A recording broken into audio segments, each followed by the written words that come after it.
పనకచర్ల విషయంలో వెనక్కి తగ్గేది లేదన్నారు ఏపీ సీఎం చంద్రబాబు. రాయలసీమ రుణం తీర్చుకుంటానని చెప్పారు. నంద్యాల జిల్లా మల్యాల పంపింగ్ స్టేషన్లో 2 మోటార్లను ఆన్ చేశారు. నీరు విడుదల చేసి జలహారతి పట్టారు.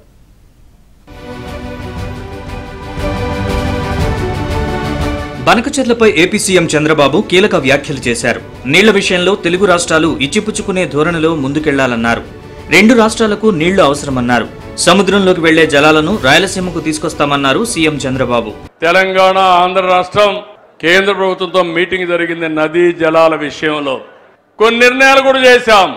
2 రాష్ట్రాలు మొన్నటి వరకు కలిసి ఉన్నాం.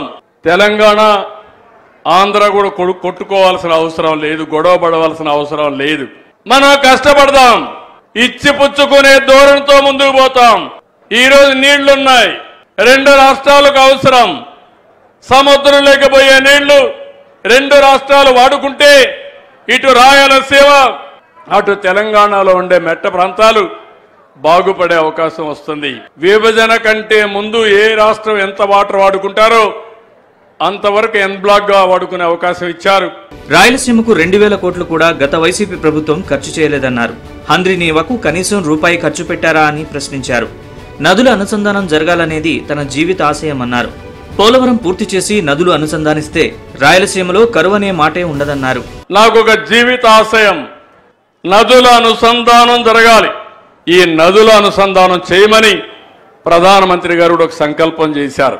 మీరు గుర్తుపెట్టుకోవాలి. పోలవరం ప్రాజెక్టు పూర్తి చేసి నదుల అనుసంధానం చేసుకోగలిగితే ఈ రాష్ట్రంలో కరువు అనే మాట రాదు.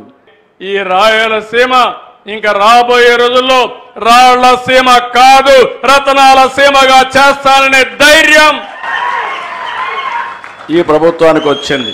మల్యాల పంపింగ్ స్టేషన్ లో 2 మోటార్లను ఆన్ చేశాక ఫోటో గ్యాలరీని సీఎం చంద్రబాబు సందర్శించారు. ప్రాజెక్ట్ అలైన్మెంట్, ఆయకట్టు, కృష్ణా రివర్ బేసిన్ మ్యాప్లను పరిశీలించారు. రైతులతో నిర్వహించిన సభలో సీఎం చంద్రబాబు పాల్గొన్నారు.